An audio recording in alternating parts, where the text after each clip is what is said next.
In the first quarter of 2026, real unemployment in Israel has risen by over 1,000%. More than 700,000 people have been out of work out of a 4.3 million person workforce.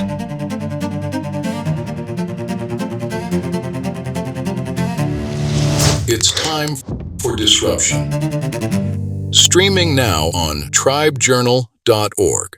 In today's episode, I'm not interviewing anyone. I am showing you the stats and facts behind the labor market, which from every benchmark that I can see is in serious trouble. There is a lot of catastrophe that is underreported, and the numbers that are reported are grossly understating the carnage that is being felt on the streets. Before we try to understand the ramifications of what has happened, let's first get into the stats and facts and understand what went down in Israel. So before we can really understand the numbers we're going to look at, we have to first understand what is the unemployment statistics. So there's a Central Bureau for Statistics in Israel. The United States has a similar one. All the numbers that we're going to be going through are from the cbs.gov.il website. Go check it out. If you think I'm wrong, please let me know in the comments or direct message me. Happy to be wrong, especially on this crazy data. Okay, let's jump right in. The first thing we want to understand is what is the unemployment statistics. There are many different benchmarks that help us understand what's happening in the labor market. One of those benchmarks is unemployed persons, which is basically someone who's been searching for a job in the past 30 days. This does not include a lot of people. For example, if a person is a lawyer and they are billing out at $1,000 or shekels an hour, and then they lose all their clients but one, they're technically employed. They may be billing out an hour a week. They're underemployed, but they're still not hitting this unemployed category. Another example would be someone who gave up, someone who has been unemployed for quite a while. They once owned a company. Maybe they're 40 or 50, maybe they're 20, whatever it is. And they gave up looking for a job when their company sank. They may have been an employee of a company and they were fired, and they got totally discouraged and stopped looking for a job after 6 months of complete failure finding a job. This is a huge issue. It's not included in this stat. So when we talk about or hear about or read about the 3.2 in January, 2.6 or 2.5% unemployment number, that is not including the full picture. People are walking around in states of quiet desperation.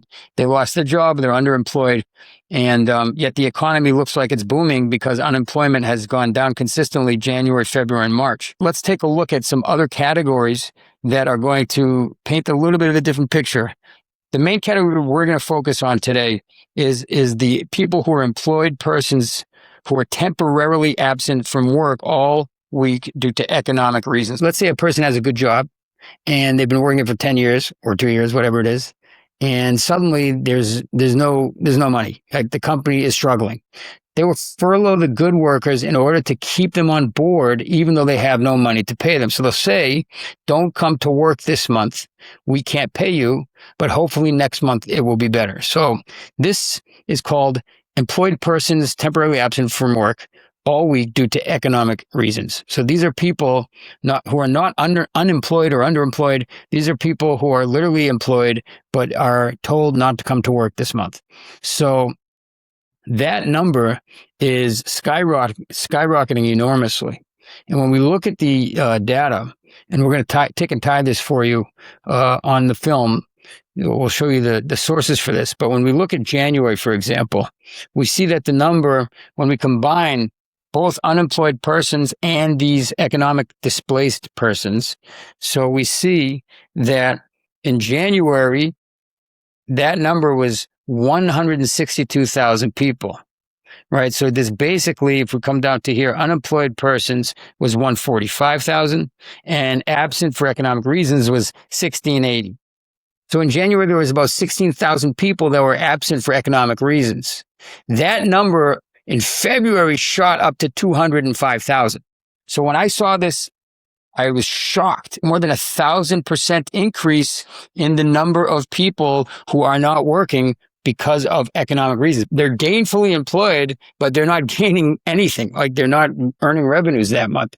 So I said to myself, okay, hopefully that's a spike and it will come down in March. So at the end of April, when they released the data, I quickly checked it, and it didn't just not come down, but it actually more than doubled from February's elevated numbers. So when it went from 204,000 all the way up to 591,000, we are dealing with a major, major red flag on our economy here. So the total number of people who are not in the labor force for March is 15.8%. That is an enormous number. When you bring in these other categories as well, by the way, we see persons on the labor force who stopped working due to dismissal or closure of the workplace during the last 2 years. And we also see discouraged workers. Let's just go back a little bit and tick and tie these. So from the website of the cbs.gov.il. All this will be on tribejournal.org. When we look at the website, here's the numbers that we pulled this data from. We see that these numbers are catastrophic. So that's January and February. Just want to show you March, tie that in. Here's February and March. Okay, here's our economic reasons number. March is 705,000 people. Again, that combines the unemployed persons and the employed persons temporarily absent from work all week due to economic reasons. So those numbers, that's the 705,000 there. It's 15.8%. But when we add everything together, we see a very disturbing picture. I'm going to bring up the infographic now. Okay, here's our infographic. We have Israel's 2026 economic displacement crisis. Israel's 2026 economic displacement crisis, the surge of real unemployment. This data is from the Israel Central Bureau of Statistics. The infographic is by tribejournal.org and the Tribe Group. Now, when we look at the surge in real unemployment, this is the broad measure of unemployment, including discouraged workers and those absent for economic reasons. It soared from 4.2 in January, 16.6 by March. The total people in this category jumped from 191,600 to 747,400. This is an enormous jump in one quarter, as you can see by the graph here. Let's break this down. The Great Displacement, January to March 2026. So 145,000 jobs were unemployed. That's what you'll see in the media. In February, it went down to 117. Looks pretty good. Economy seems to be doing well. Then it went down to 113 or 114,000 in March. So far, if you were reading the headlines, it looks pretty good. The GDP is going up, the market's going up, unemployment's down. Sounds pretty good, right? But once you factor in this number, the economic absences, we see a tremendous crisis evolving in real time. The real unemployment rate is very, very broad. We're going to focus on one of these categories, right? We have other categories down here, but these numbers are just dominating the change in the numbers. The majority of the increase is coming from one particular category, which is absent for economic reasons. People who were not fired from their jobs, but they were told not to come into work. They are not getting paychecks. They are not working, but they are technically employed. That is this orange-red category. It started with 16,000. That's a very small number in January, shot up to 204,000, 205,000 in February. Absolutely mind-boggling. I was hoping it was going to spike and go back down to the 16,000 or whatever it would be, but it did not. In March, it shot up even further, more than doubled to 592,000. This is an enormous rate. That's a huge number considering the amount of people, 4.469 million in the labor force of that population. 113,900 are unemployed. And of those who are technically employed, nearly 4.4 million people, 19.6% are not working for a variety of reasons. That is 854,000 people. But it is the 591,900 people, which is 13.6% of the total employed persons who are absent for economic reasons. Check this out. we got a basic total of all of these, just these two categories, these two main categories, 705,800. So this is an enormous number of people, percentage-wise, who are unemployed, right? When we add in these other categories, which are not on the graphic, the category of dismissal or closure of workplace during the last 2 years, and they never went back to work, and then the discouraged workers, which is somewhat insignificant compared to the hundreds of thousands of people that are out of work. So when we look at this, the total of the two top categories is 15.8%. 15.8% of all of the labor market are either unemployed or they're temporarily absent for economic reasons. The total, when you include the other categories, is 16.6%. That's over here. And we see there's an enormous surge in absences for economic reasons. So this is a huge problem. It's underreported. Now, someone might say, I know what you're thinking. There's a war. Maybe because of the war, there are reserve duty people that are pulled out of their workplace and sent to the front lines or supporting the war effort, working for the IDF. And we see that that's remained consistent. Not just that, but when we look at the website of the Central Bureau of Statistics, the CBS, we see that they're actually breaking these down in different ways, that the reserves are a different category than the economic reasons. So not only are they consistent from month to month, right? They haven't really shot up or down that much over the first quarter, but they are also recorded separate from this number, as far as I could tell. So we got major carnage here. This is a big problem. It's underreported. And the question is, what are the ramifications of this type of activity in the labor market? So let's just jump in. So when we look at the GDP versus unemployment, we're seeing a very different picture emerge as AI begins to displace jobs. Now, that means that basically you would be able to see a correlation. There's this Oken's rule. Some like it, some don't like it, but for the most part, it's commonsensical to understand that there should be a correlation between unemployment and GDP. What is GDP? GDP is essentially, according to the International Monetary Fund, the GDP, it basically measures the monetary value of financial goods and services, that is, those that are bought by the final user, produced in a country in a given period of time, like a quarter or a year. It counts all of the output generated within the borders of a country. GDP is composed of goods and services produced for sale in the market, and also includes some non-market production, such as defense or education services provided by the government.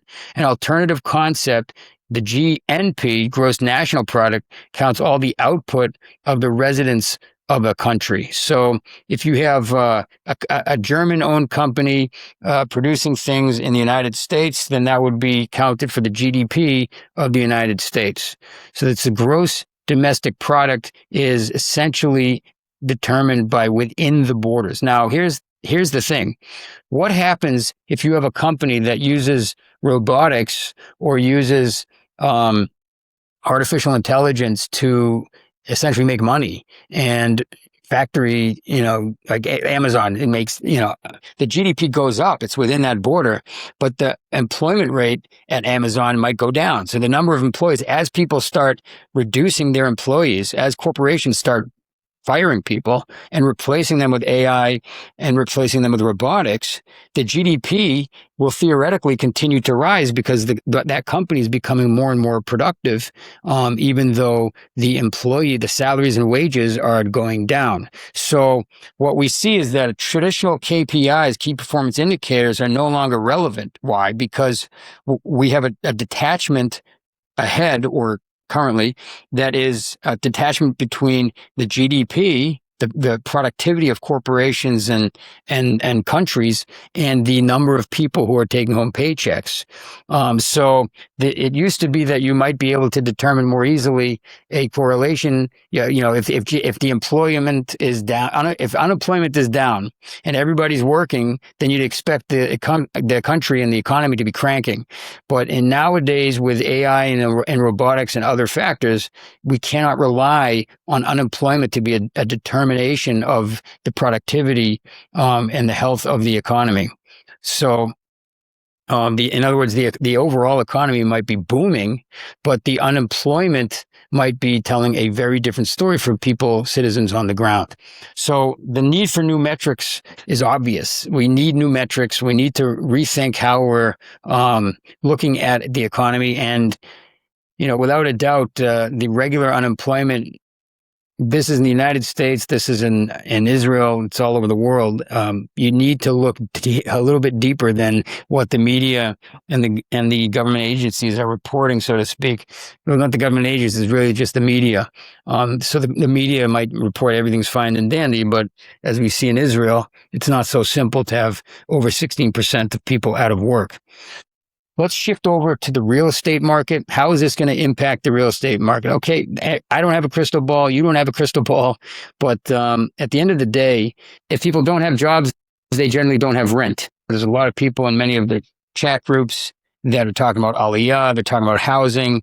And in Israel, there's always been the housing crisis. Well, at tribejournal.org, we've been breaking down the housing crisis. It's a very complicated picture. Right now, there are 85,000 plus units that are just not selling. So what that means is that new units are coming onto the market, but no one's buying them. There's a number of reasons why. We have that in a different video. I'm not going to get into it in depth now. But the basic gist of it is that the cost of these apartments are either targeting a different, like the top, let's say, 2 or 3 deciles, or the top 50%, and then the bottom 50% are left without anything but a prayer. And so we have this surplus, which is like a 2 or 3 year surplus based on demographic projections, where 85,000 units are just not selling.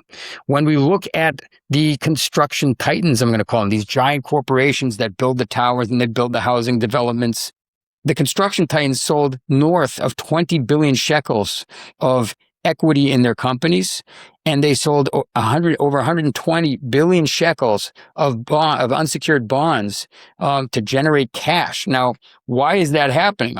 People are stopping to buy. That's number one. Everyone says that and also the banks cut them off, because if there's a surplus and the banks just keep lending, and there's a surplus, then the prices of property are sure to go down. So when every agent in Israel says the same rhetoric, in Israel, how the price of housing always goes up. It may be good to close a deal. It may be good to get someone to jump and buy a house. But in terms of accuracy, we've seen a correction in 2025 in most parts of the country. And I think we will probably see that trend continue by all these measures. We're going to get into more measures. That's not the only one. So again, the reason why the construction companies do not make affordable housing is in part because of the tax structure and who they're targeting. So when it's, there's also the periphery, which is much more affordable. But when you need to work, it's tough to drive 2 hours or, whatever it is to your place of employment. So this is another part of the challenge that people in the lower 5 deciles, lower 50% of breadwinners are facing. In addition to that, the rental market is high. So these people who are paying, they're getting their rent is increasing year after year, and they're finding it more and more difficult to pay that rent. Another point I'd like to share briefly is that these 1090 deals, when a person, they have to put down 10% now, and later on they can pay 90% of the purchase price of a new apartment. So a lot of real estate here is bought on paper. A person will put a deposit of 10% down. So if it's a 2 million shekel apartment, that would be 200,000 shekels. If it's a 3 million shekel apartment, it would be 300,000, etc. That's the 10% down. And then after it's built, 2 years later or whatever it is, person moves in. And a lot of these people, these companies were making deals that it's not until 18 months later that you have to pay your first mortgage payment. Okay, so this is a huge opportunity to have like 3 or 4 years that you don't have to pay a penny other than the first 10%. What happened was the bank, the government, the securities agencies basically slapped them on the wrist and said, you're overstating your books. Those assets, those purchase prices do not reflect the value of the asset.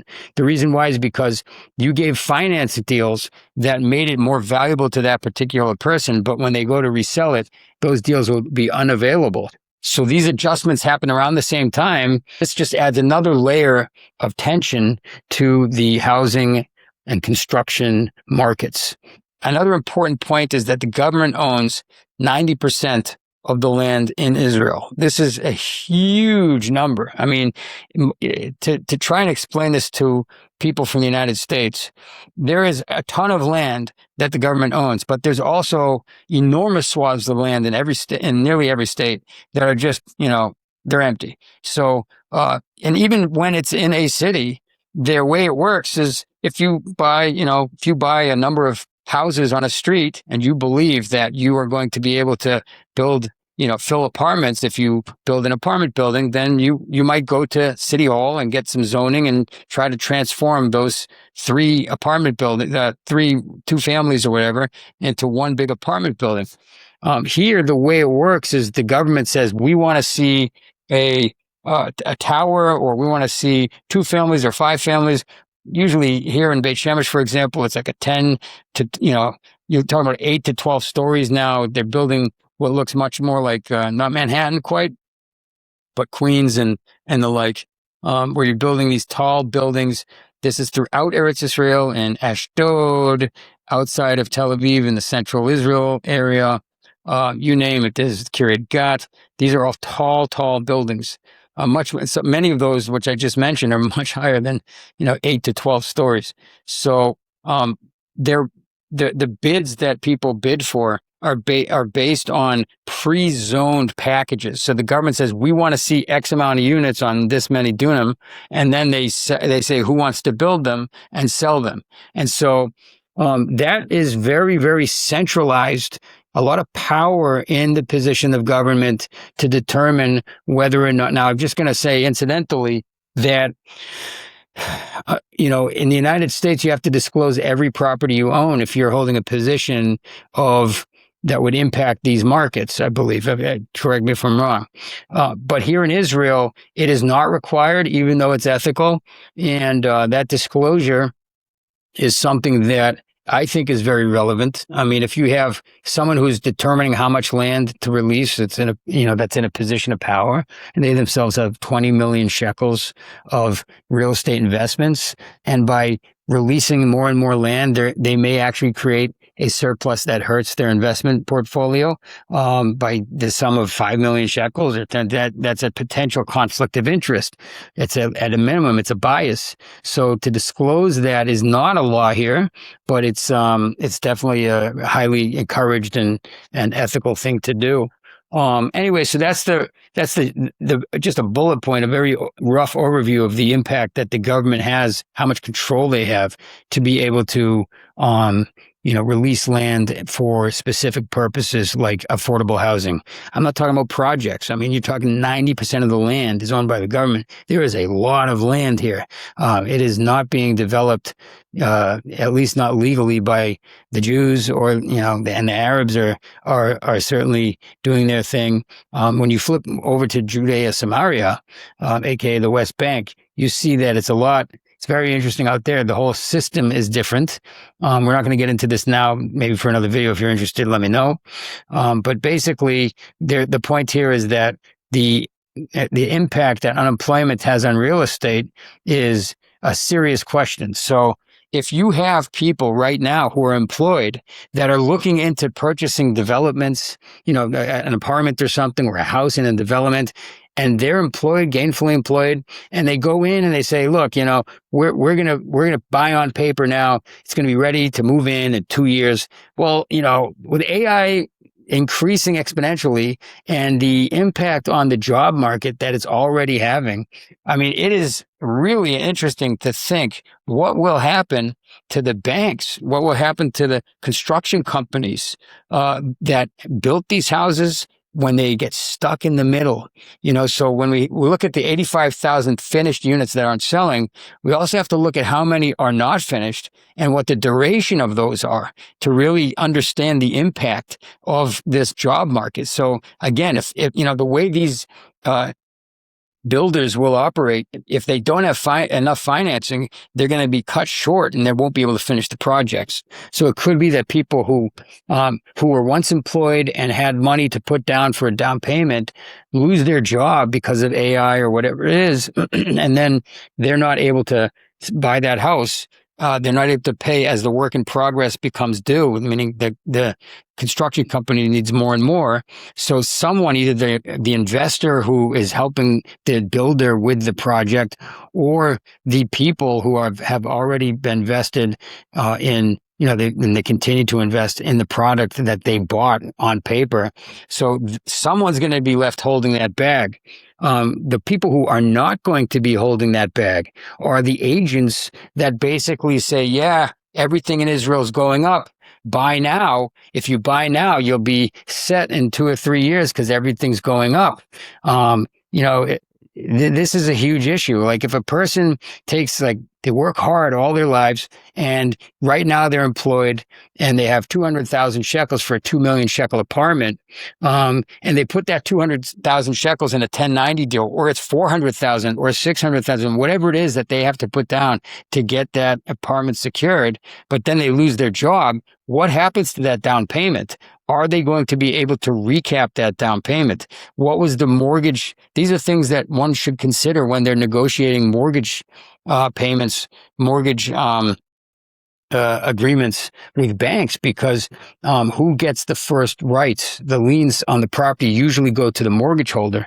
So if midway through the person is at 1.2 of spending, they put 600,000 down, and it's then the bank put in another 600,000 to get it to where it is, and then at the end of the day, they may lose that 600,000 or whatever their down payment was, because the property value will not be able to be sold at the price that they thought in 2026 when they signed, or 2025 or 2023 when they signed. So you have people who even 3 years ago signed and did this maneuver, and now their mortgage is going to be coming due. Will the banks give that person a loan? Are they employed? If they're employed now, will they be next year? And so on and so forth. So that sets us up for the forecast being difficult to predict. So the question is, you have a number of paths that this could go. One is a major crash or a significant adjustment, maybe a minor adjustment. I highly doubt it. The thesis here is, what happens when no one has jobs? Can they pay rent? Can they pay mortgages? And so if there's an investor class, which I think the data that I saw, you're talking a major portion, majority of the housing units here are owned by investors, people, not necessarily investors, but individuals. So it's not like there's a huge corporate presence in the housing market. And so what we're dealing with is, if people lose their jobs, whether you're a homeowner or renter, you lose your job, how are you going to pay rent or your mortgage? If you can't pay your mortgage, then if you can't pay rent to the homeowner, then the homeowner is going to be challenged to pay his or her mortgage. If that happens, or when that happens, then we're going to be seeing some major carnage, because the value of properties go down when no one can afford it eventually. And so if that's where we're at or approaching, then what we're seeing is basically what we should expect to see is a major adjustment in the housing market. So when we look at this adjustment, so I spoke at length with Chaim Etkin. If you want to check out that at tribejournal.org, we got into this. His thoughts were that it would be a 25 to 30% freeze on the housing market, that the banks will be frozen. No one will be able to take their money out for a year. But basically the whole housing market will be adjusted by 25, 30%, which means that if you bought that 2 million shekel house, now it's going down, right? Or if it's, let's say 25, 30%. If you bought a 3 million shekel house, it's only worth like, to the bank at least 2 or 2.2 million shekels. Why does that matter? Well, unless someone's paying a lot of cash, the bank is only going to give so much loans on that property, because they're going to, if Simon is right, then that adjustment will basically wipe out the down payment, the cash down payment of 25% that everybody gave, and any appreciation, if it appreciated over time. So then, yeah, then they're losing the profits that they had on that property. The mortgage went down a significant amount, but still that's going to hurt anyone who was planning on that for their retirement or whatnot.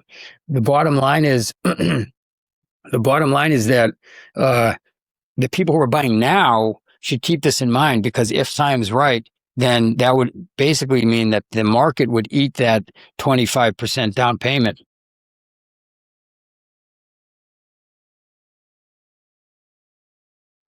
Another way that societies can get out of this, and people are speculating that this will happen in the United States, is the United States has the opportunity to be the world currency, so they could simply inflate their way out of it. The Bank of Israel could do a similar tactic by lowering interest rates, making money really cheap, printing money, etc. It would hurt the shekel, obviously, and that's a big issue. But it could be that the play was actually to buy, and then they're just inflate, and so the debt that was once significant becomes the cost of a box of milk. That's with hyperinflation, of course. But so this is, inflation could be a way out. And when you look at what's happening in the Strait of Hormuz, the price of oil going up, etc. So it does look like we're entering stagflation, where unemployment's going up, the cost of oil is going up, and that could drive a stagflation era in our economic future here. So the other thing that might happen, is that government will have to step in. In other words, there'll be government assistance to government. I recently saw a headline now where they're talking about some 500 shekels to help certain people with mortgages. So if government assistance kicks in, that would be to keep the framework, which we all look at things, to sort of prop up the economy with government assistance. I don't know where that's coming from. I pay a lot of taxes on every shekel I earn here, and I pay a lot of taxes on my income. So I'm renting because I'm trying to be responsible. But to think that my tax payments would then go to pay for someone's interest payments on a mortgage, I'm not comfortable with that. But I guess we got to do what we got to do. It seems that, according to, no matter which way you spin it, that if these things continue, then the K economy will get worse and worse. What do I mean by that? A K economy is that the rich get richer and the poor get poorer. By the way, I'm a capitalist. I don't want government housing. I don't think the government should do that. If there's a different way out, then, and we'll talk about a few of these potential ways soon. But capitalism is, I'm a big fan of working hard and succeeding and taking calculated risks and benefiting from that with siyata d'shmaya, of course.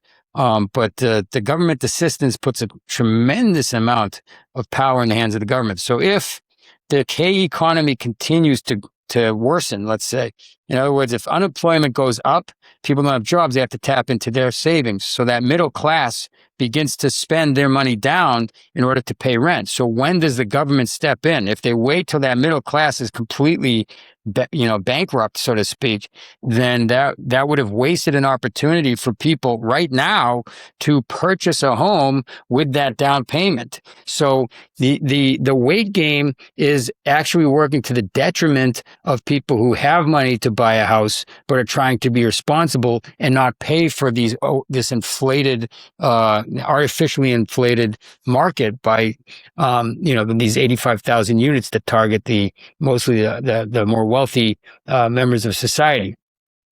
So what we're left with is a major issue, because if that K economy continues to exasperate, then people living where they are now won't be able to afford it, and they have to make a decision. If they have families, large families, they're going to get pushed out to the periphery where they may be able to find much cheaper rent.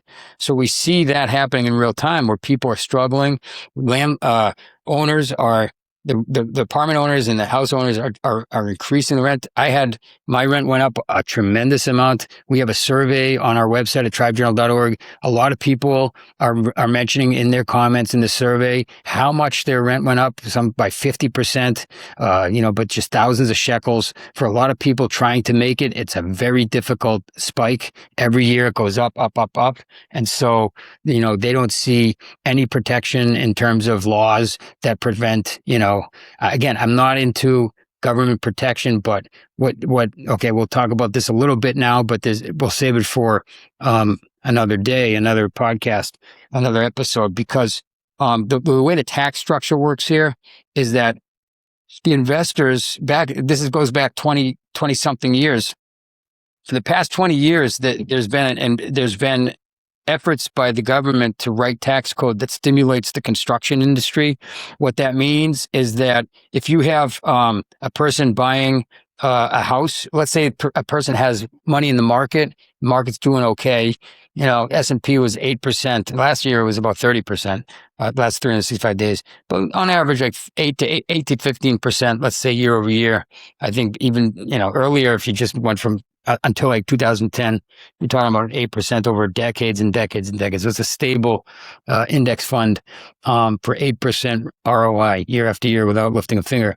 But comes along the tax authority and they say, look, if you have, we're going to give a break for your taxes. You only have up to $5,000 that is tax free. So if you are charging rent, you own a second property and you're charging rent on that property, then you're tax free that $5,000. So basically, if you have money in the market and you cash out, you have to pay taxes on the capital gain. Here, the rent is coming in every year.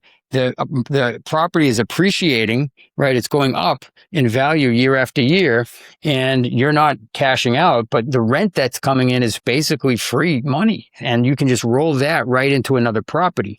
So that has been going on for quite a while. That is a huge incentive to take money out of the market and put it into real estate. The other aspect is that if you don't take that, then maybe you make more than $5,000 in rental income. There's a 10% blanket rule, and that 10% income, that 10% tax rate on income is enormously beneficial compared to the regular income that most working people will pay. Because even just paying the taxes on your income versus paying taxes on this passive or active income, the passive income at a 10% rate. So it basically encouraged investors to put their money into real estate. But again, don't forget, the the government, the Israel Land Authority and the KKL and the JNF are basically, they're the determinant of how much land gets released, how many properties are able to be built, whether they put a restriction, no more houses. It has to be two family houses side by side or on top, but no more cottages, they call them here.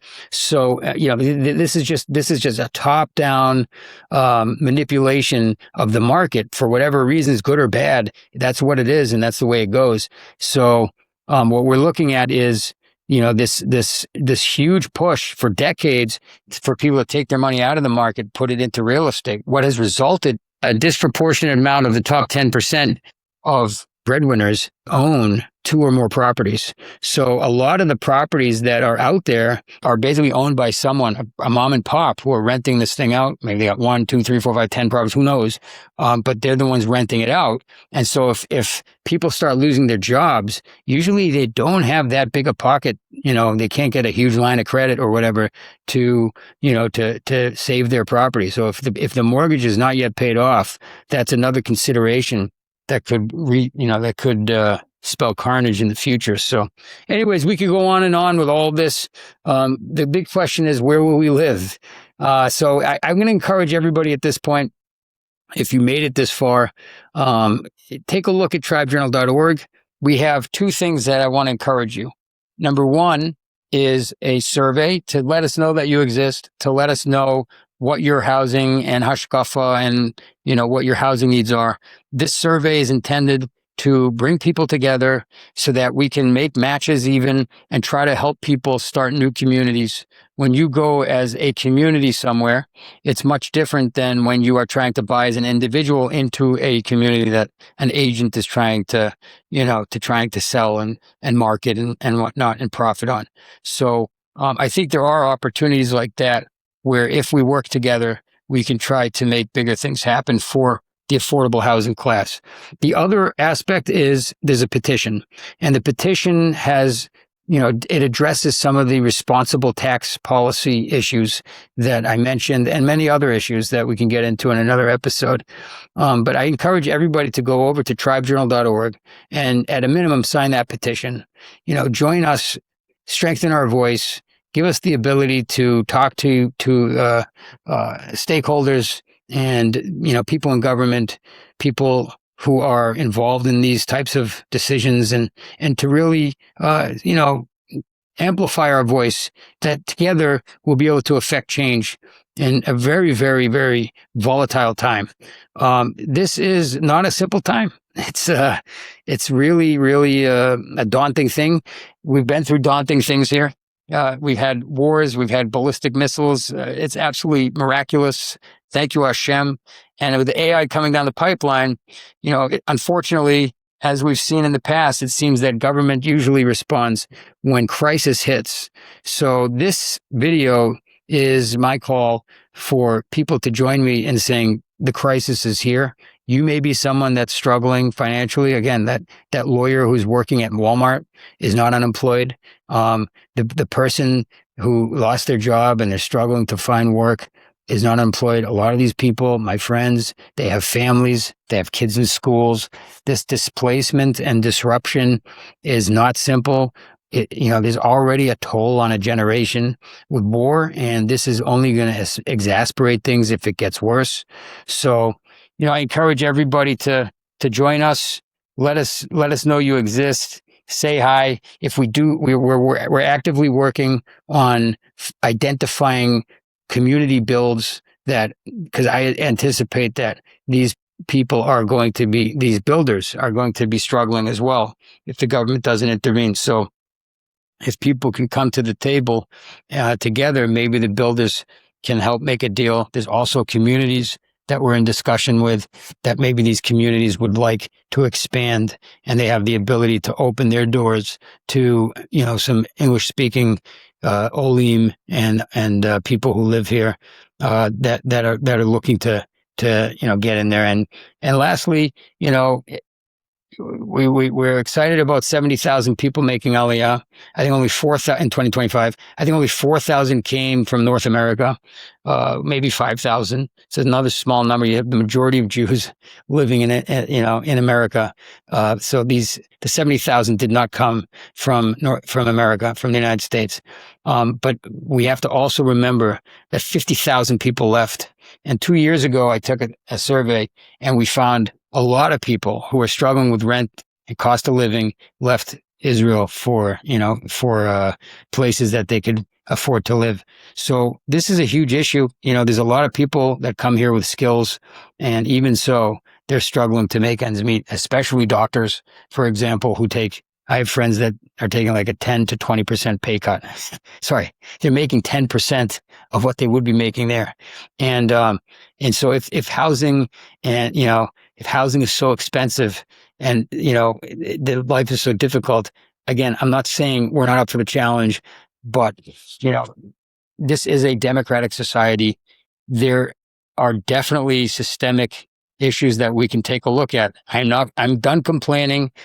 I will listen to complaints only so much, but when you hear complaints and then you research it, the picture becomes abundantly clear. I've been fortunate enough to speak to very influential people in government, serving government officials, NGOs, you name it. And there's a lot of opportunities. We're going to get into some of the actual cost of building a house, and why is it so expensive. But just to let you know, there are options, and we're going to be covering that on Israel Housing Disruption. So stay tuned, subscribe, let us know you exist. And I look forward to seeing you in the comments. There's nothing better.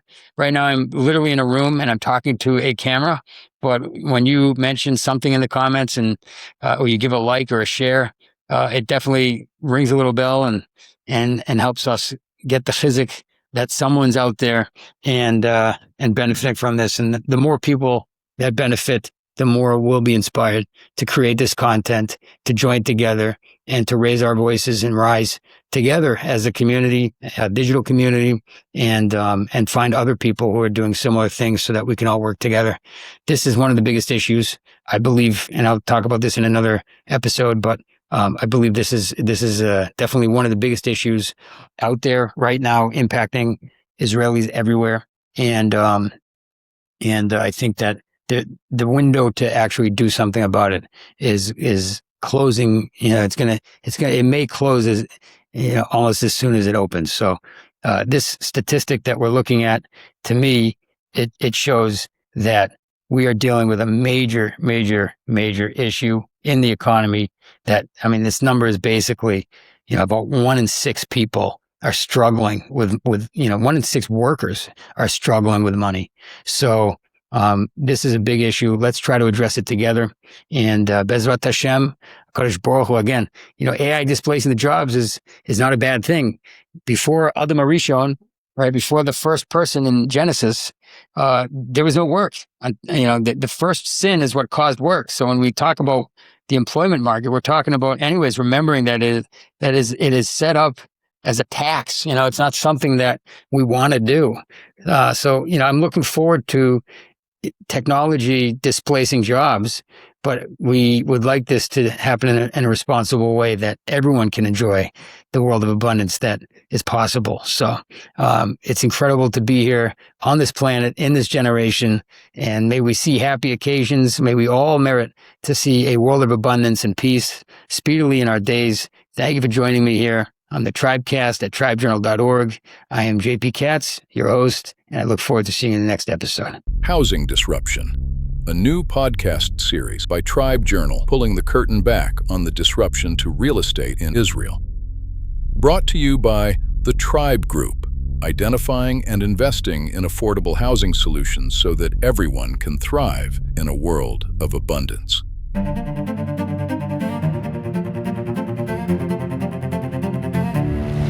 It's time for disruption. Streaming now on tribejournal.org.